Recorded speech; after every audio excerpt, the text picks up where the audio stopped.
So, welcome to another version of Last Meal on Earth. Today, we've got Ryan Quinn, who is a scriptwriter all the way from America.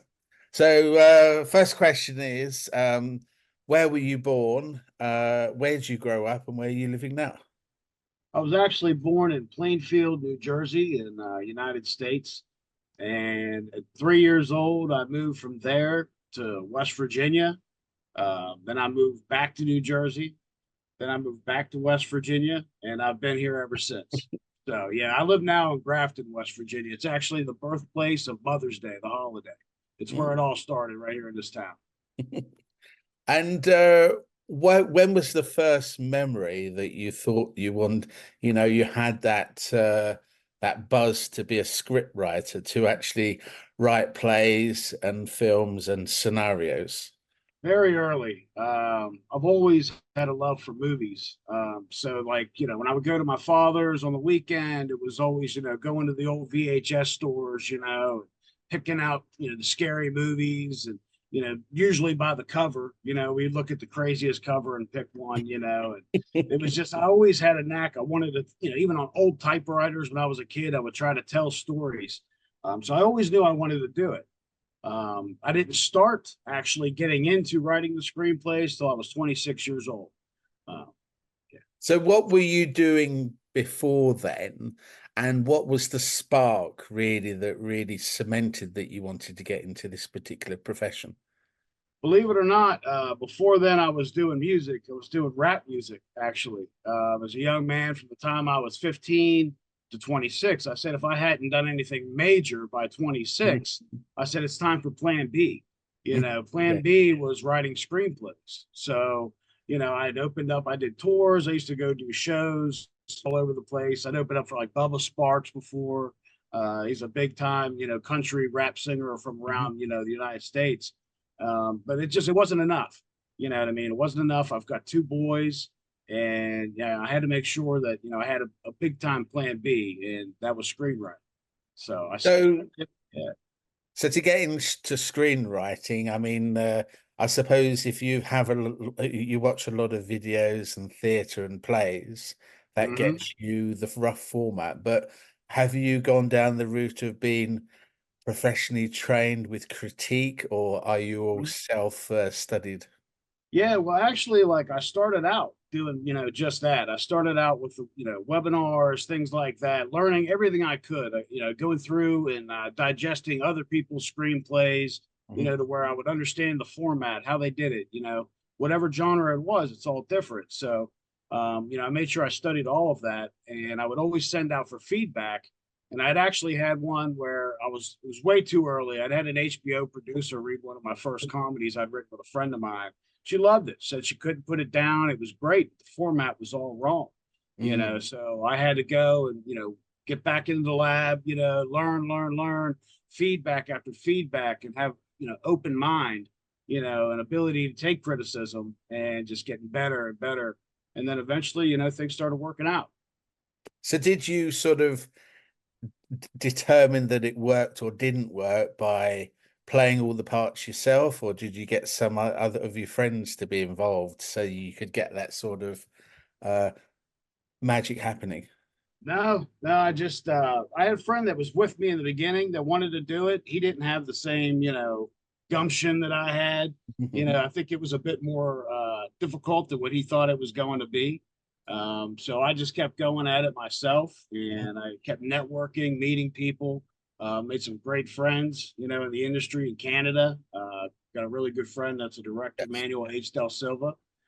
We've done a little work together. Some other actors. They've just all been so helpful in learning, the craft and going from there.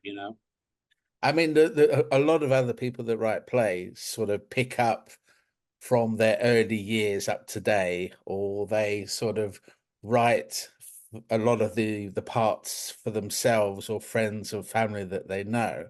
Is Mhm. that sort of thing that you're doing, or have I you did watched so many once. films that? Yeah. I did once because my grandparents are actually like best friends with Ralph Macchio's parents, the Karate Kid. I'm not sure if you're familiar with him, but it was a big time. He was a big time actor and everything. And I thought, well, maybe I could write something, that he could play in, as himself, and see what he would, think of that. And got it all written, got it ready to go. But my grandfather didn't want to reach out to him. He said, he didn't want him to think that, what I mean? That's what his friendship was about. Yes, yes. So I never pursued that with him. He was cool enough. He took my kids out for pizza and things like that. You know what I mean? But as far as getting that kind of professional help, never had it. I'm actually related to Aaron Sorkin. Mhm. Never met him, never had any help from him whatsoever. So anything that I do or accomplish is going to come off my own back, and Yes, my own hard always work. best. And then how do you get these ideas? Is it sort of from watching other people's work and saying, how can I twist that? Or do you have a set model where you come up with an idea where you just sort of Life brainstorm? writes itself. Like it's literally, there's so many things that'll happen. And I'll be like, wow, man, that's a great story. If you did this, and this, you know what I mean? You could really turn that into a great story. Like one of the ones I have is called Rural Route 76. The way that I came up with the script, Rural Route 76 was putting my kids out for the bus all the time. And the bus driver that would come to pick them up, it was always a different person. It was the same bus, but a different person a lot of times. Well, we just assume that's the bus driver. He's driving the bus, and everybody, there's no other parents out there. Everybody would just let their kids get on the bus. And in West Virginia, they take their buses home of an evening, and then Mm, they come back out. And I thought, how horrifying would that be if it yeah. wasn't the bus driver and they came and they picked up a group of children, and just disappeared with them. You know what I mean? So it's Mm. little things like that where I thought, man, that would be absolutely terrifying. And I do stuff like that. Yeah. So do you have a number of, I mean, how easy it is to sort of identify names for particular characters as well as relevant traits? Do you start that way, or do you start really with the early sort of full A to Z and then fill in the characters? I build the characters from ground up. I want to know. I want to know everything that about that character I can, all the way down to what they have in the refrigerator. You know what I mean? Because it all matters on how they react to certain things, how what's in the element around them. You know what I mean? So there's several different tools you can use for that. Mm, There's mobile apps that you can use for that where they have the questions there for you. You just fill it out. You go in and you come up with this character, and it has to work. So you just go through and you design that character from ground up, and then now them. You know what I mean? Like somebody you grew up with, yes, you put those yes. characters into the situations. I mean, do you refer back and say, well, what would they do in this circumstance, and then have a look at that Mm-hmm. particular setup, so you're making sure that you're true to the character? And Yep. then, I mean, there's some books I've read, the same person has been killed more than once because the writer hasn't really thought it through. So Yeah. who would you like to write for as an actor if you could? And who have you met who has been the most inspiring actor? Well, as far as like who I could write for, there's so many greats. I love Denzel Washington. I love Robert De Niro. I think he's fantastic. There's a lot of really good up and coming guys that have been around for a long time. Ryan Gosling's incredible. Hugh Jackman's incredible. As far as actors I've met, Ralph Macchio, he was inspiring because of how his story started. He started out as a kid and decided this is what he wants to do. And his father supported him. His father owns a company that was, waste management, essentially, Yes. company and laundry mats, things like that. And he supported Ralph and everything that he wanted to do. And I said, well, if these people could do it, why can't I? Yes, you yes. know and that's just, I went with that mindset, and that's kind of how I went about it. As far as actors that I'm close with, I've got some really good friends: Peter Mazzucco, Andrew B. They've got tons of experience. And, Peter, he was a reader for a contest in Canada, Mhm. like as a judge. So, like, his feedback to me is very valuable. You know what I mean? And Andrew, just incredible guys, and they gave me a wealth of knowledge of what I need to do, what I need to change, and what I need to do to make things prosper. You know? So in the layman's terms, could you give a whistle stop tour of what are the elements of script writing? Because I think probably a number of people don't understand the full flow that needs to be done to actually complete the job. Yes. I mean, dedication, I'd say, would be number one. Writing every day. You know what I mean? Whatever your goal is, whether it's, you want to get 1 page done a day, 2 pages done a day. My goal was five. I Mhm. would always want to write 5 pages a day, at least minimum. Sometimes you get rolling, you roll way past that. But, you got to have the natural elements of, the body, the beginning, middle, end. The climax has got to be there. The pacing has to be perfect, or you're going to lose the readers. Yeah. Um, the Yes. first 10 pages is the most important in a screenplay. If you don't hook them in the first 10 pages, you're done. And it's the same thing when someone's watching a movie. You know what I mean? If they sit down, they watch a movie, and the first 10 minutes are lame, there's so many options out there to watch. They'll switch the channel, they'll change it, they'll go to something else, and they'll not come back to it. So Mhm. um, for me, it's the creativity, it's getting to it, sticking with it. You know what I mean? Don't be intimidated by the blank page. You know what I mean? And just embrace it. And then do you write sequentially, or do you say, I want to have a good start so that those particular pages can go out and be critiqued to maybe a good end so that you can have, a good punchy start, good punchy end? Before Or I or ever do even you get started, yeah. I always think about it in my head over and over and over and over again. Like, I literally replay the movie from start to finish in my head numerous times. So by the time that I've sat down to write, I've already seen this movie, you know, 100 times in my head. Now I've just got to figure out, do I like this? Will Mhm. other people like this? Maybe this needs to change. Are people going to understand this part, or is this too subtle?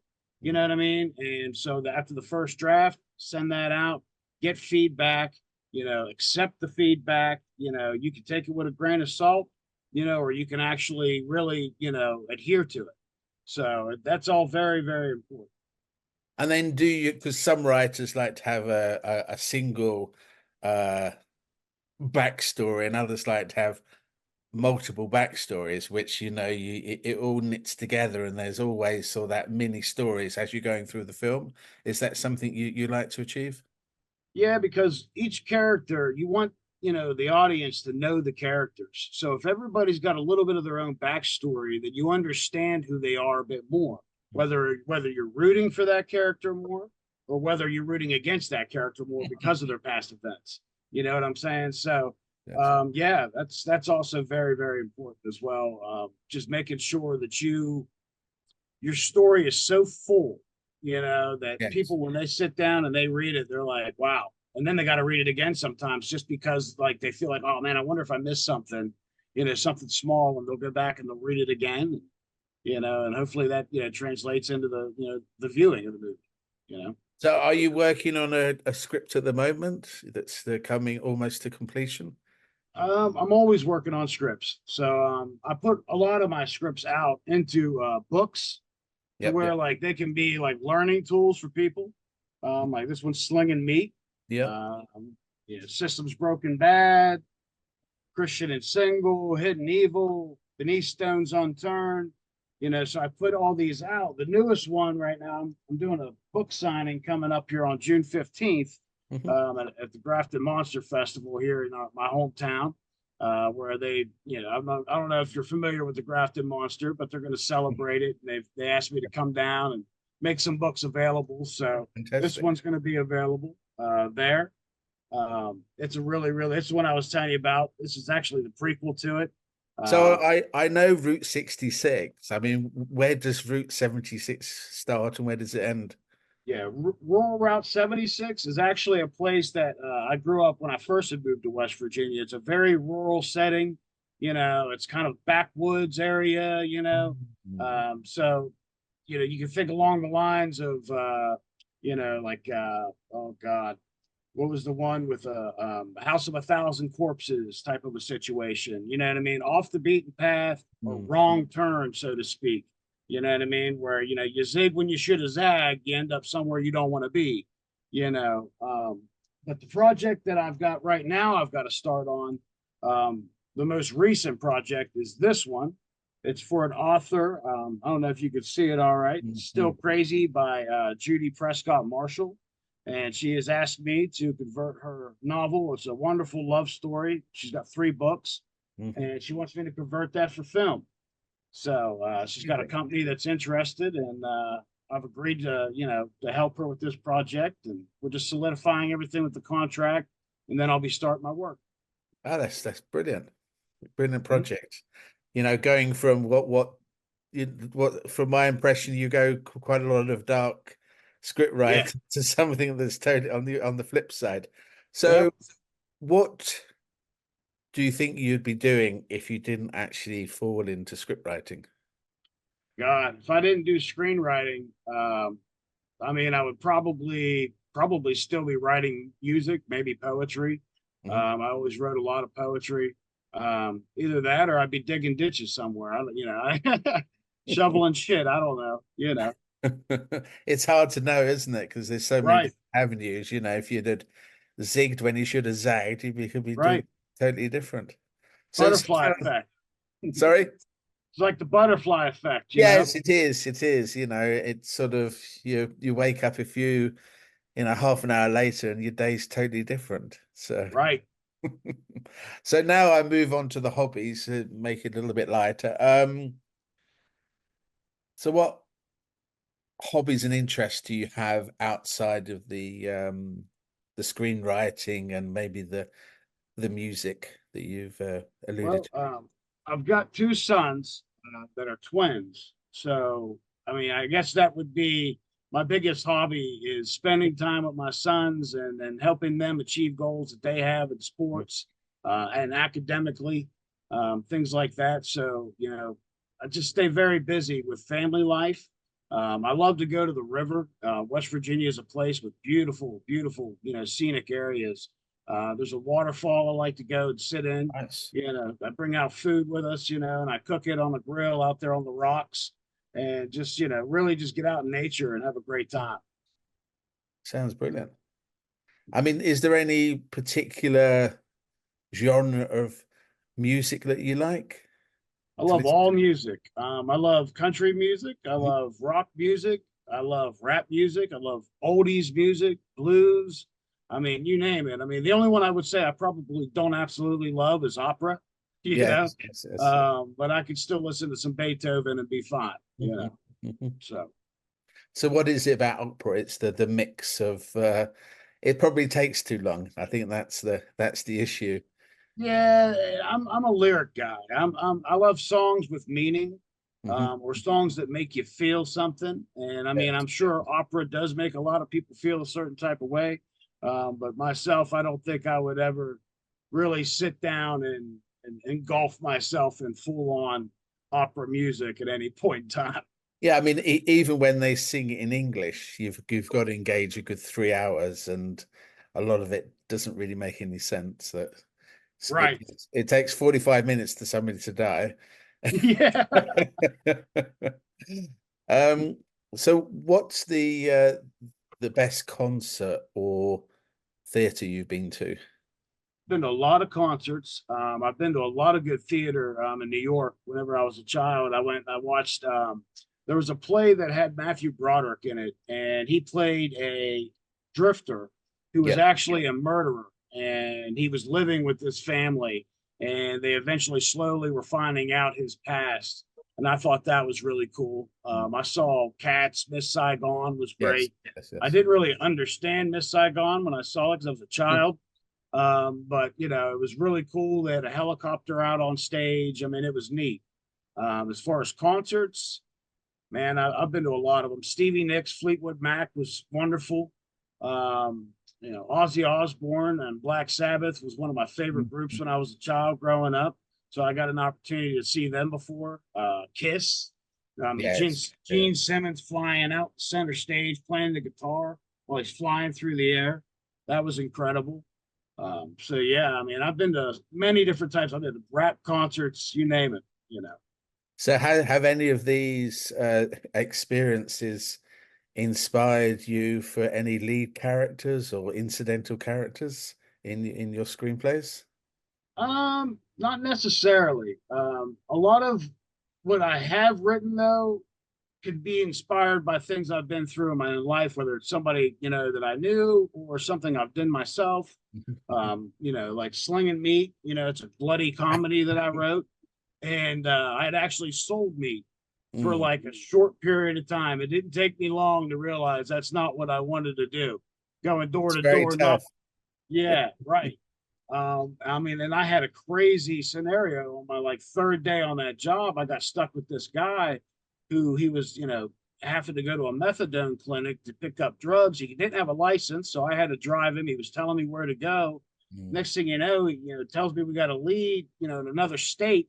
I drive him there. These two women open up this trailer door in their underwear, and it turns out one of them's his ex-girlfriend. Yeah. He's in the back with this woman. I'm sitting there wondering, like, is her boyfriend going to be coming home? Like, at what point in time do we sell meat today?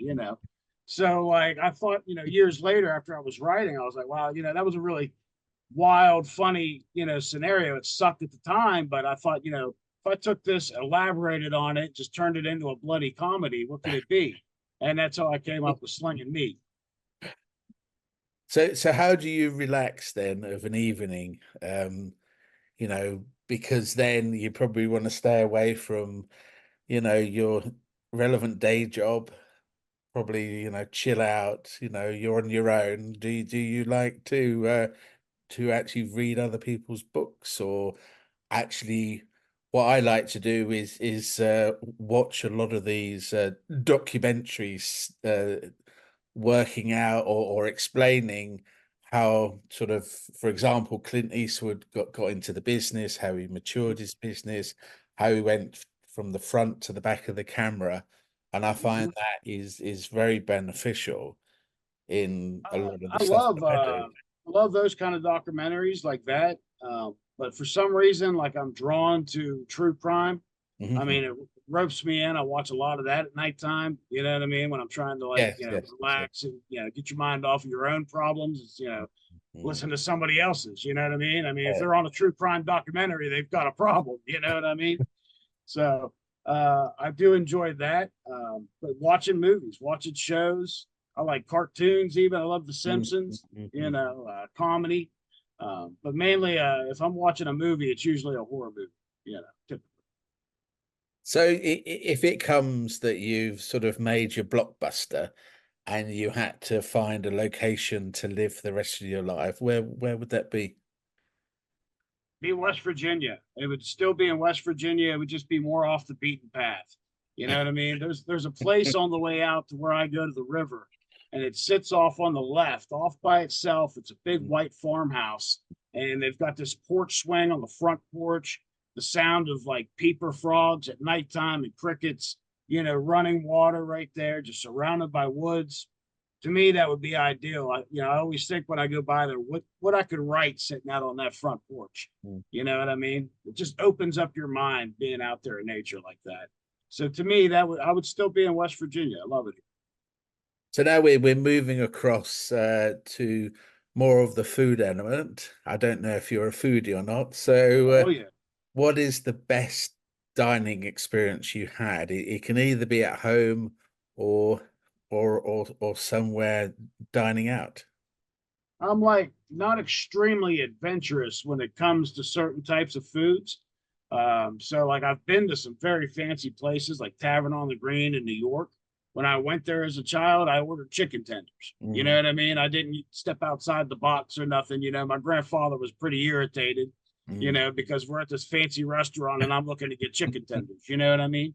Um, so my favorite dining experience really I mean, it's places locally where I could get the best chicken wings. That's my favorite food. I absolutely love chicken wings. I feel like I could eat them every single day. I mean, so that would be my favorite dining experience. Is a local bar that I've got right here in my town that just makes the best wings out there. So would they be plain or spicy? They're definitely spicy. They're sweet and spicy wings. I haven't tried sweet wings. I've tried spicy wings. Oh man, they're fantastic.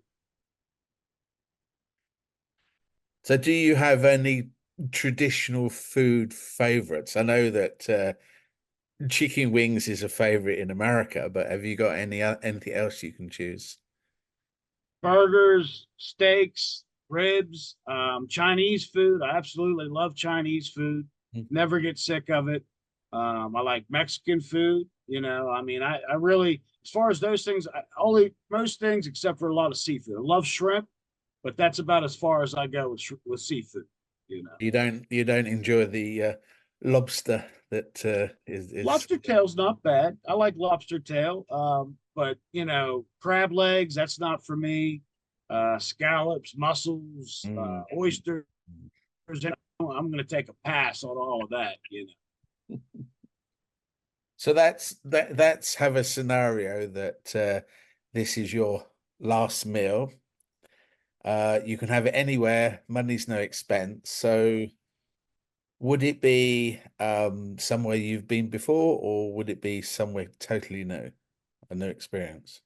Honestly, if it was my last meal on earth, I would probably want to be out at the river, eating chicken wings, having a nice cold beer, with my feet in the water. If it was like death row scenario and like I'm gonna die after the meal, then I would drag it out.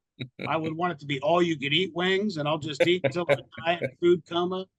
Or if it's a comet on the way, I might eat a little faster. You know.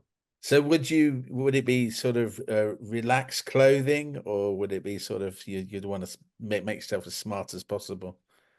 No, I think if it's my last meal on earth, man, I'm probably sitting there in my bathing suit, feet in the water, drinking a beer, eating A- good food. And then would you invite all your friends to enjoy the food, or would it be more of a personal thing? All my family and friends, whoever's still there at that point in time, it'd be, friends and family so important. If it's the last meal on earth, I'm sharing it. We're breaking bread. And then what would you have as your dessert or pudding, as we call it over here? Cheesecake. I love cheesecake, blueberry cheesecake. Nice. You wouldn't Either have that or sort key of lime pie. Key key lime lime pie. pie. I think Yeah. key lime pie in that area is to die for. I think that's what I've heard. Oh yeah. And then, I mean, would you have a particular branded or up-branded beer? Not really. I mean, I prefer Rolling Rock or Corona beer. I'm not a very picky person when it comes to the beer. Blue Moon, that's a great one. So if it was my last meal on earth, I probably would want a Blue Moon with an orange slice. And when you're thinking about this, what would you tell your younger self, maybe when you're 18 or 25, to make your life a whole lot easier? Start learning sooner. Take school more seriously. Yeah. I was there for a good time, not a long time at school. And my English teacher, Mrs. Bartlett, she's very proud of me. So, I was, like I said, wasn't a great student in school because I didn't like to go, Mm. so I would always wait to the last minute, turn in my work, when I was a student. And a lot of times it was, stupid. I'd miss days. I'd have to take semesters. So now it's like your back's against the wall. You have to pass the test to pass the grade, so it was, maybe it was the thrill. I don't know, but I always passed. I made it through. And, I've made a lot of my old teachers are very proud. Mhm. So is there any question that you thought I'd asked, which I should have asked you? Um, Maybe what was the most traumatic thing in my life. I've seen a lot of a lot of people my age die. So that, that was pretty traumatic. Young people die a lot, where I'm from, whether it be from car accidents, drug overdoses. It's a huge epidemic, here. It's really, really bad.